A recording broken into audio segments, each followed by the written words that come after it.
ان الحمد للہ والصلاة والسلام علی من لا نبی بعد اما بعد۔ معزز سامعین و ناظرین، اسحاق جھالوی صاحب یہ اصول شکن اور تناقضات کا مجموعہ تھے۔ انہوں نے ایک واقعہ بیان کیا ہے۔ کہتے ہیں کہ جب محمد بن ابی بکر رضی اللہ عنہ کی وفات کی خبر ان کی والدہ سیدہ اسماء رضی اللہ عنہا کو پہنچی تو انہیں اتنا صدمہ ہوا کہ صدمے کی وجہ سے ان کے پستانوں سے خون جاری ہو گیا۔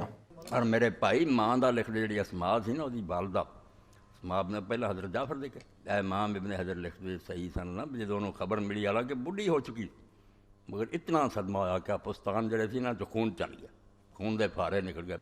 یہ واقعہ اصابہ جلد 8 صفحہ 16 اور تہذیب و تہذیب جلد 12 صفحہ 399 پر موجود ہے۔ جھالوی صاحب اس واقعے کے بارے کہتے ہیں کہ حافظ ابن حجر رحمہ اللہ نے اسے صحیح سند سے بیان کیا ہے، حالانکہ یہ جھالوی صاحب کی فی البدیع غلط بیانی ہے۔ جھالوی صاحب نے اصول بیان کیا ہے، کہتے ہیں کہ اگر سند ہی نہ ہو تو گپیں ہی گپیں ہوتی ہیں۔ ساری دنیا کے علماء کو کہتا ہوں کہ چیلنج کروں میری روایت اگر اس میں کوئی کمزوری ہے راوی، مگر ایسی بے بنیاد بات کہ طبقات الحناب نہ دیکھا ہوا مروی ہے، بتائیں اگر سند نہ دیکھی جائے تو گپیں ہی گپیں۔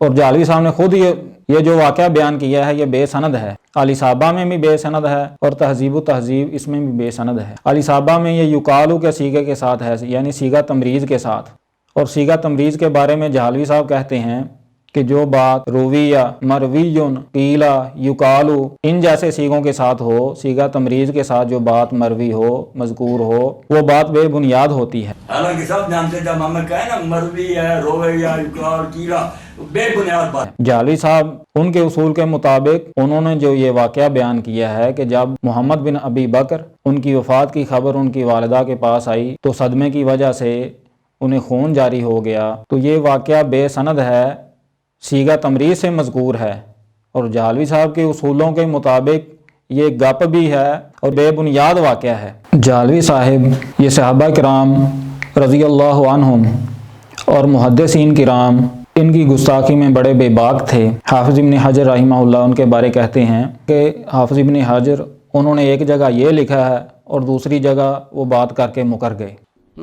اب صاحبی نے دوسرا پہلے لکھا ابن حجر کے سند جید بعد میں مکر گئے۔ تو جو انسان بات کر کے مکر جائے کیا اس کی کتاب، اس کی بات معتبر ہوتی ہے؟ یہ ہمارا جھالوی صاحب کے کسی علمی وارث سے سوال ہے۔ اگر جھالوی صاحب کا کوئی علمی وارث ہے تو اس تناقض کا حل پیش کرے کہ جھالوی صاحب ایک طرف تو حافظ ابن حجر رحمہ اللہ ان کی کتابوں سے استفادہ کرتے ہیں، ان کی کتابوں سے حوالے بھی دیتے ہیں، اور دوسری طرف کہتے ہیں کہ وہ مکر جایا کرتے تھے۔ بلکہ جھالوی صاحب وہ اتنے بے باک تھے گستاخی میں، اللہ رب العالمین کے بارے وہ کیا کہتے ہیں؟ ان سے سوال ہوا کہ حج کے موقع پر اتنے لاکھوں لوگ ہوتے ہیں، اتنی دعائیں کرتے ہیں لوگ، بچے بھی ہوتے ہیں معصوم، لیکن لوگوں کی دعا قبول نہیں ہوتی۔ تو جھالوی صاحب وہ جواب میں کہتے ہیں کہ اللہ تعالیٰ کو ان کی دعا قبول بھی نہیں کرنی چاہیے، اللہ تعالیٰ کو بالکل اپنا اصول نہیں بدلنا چاہیے۔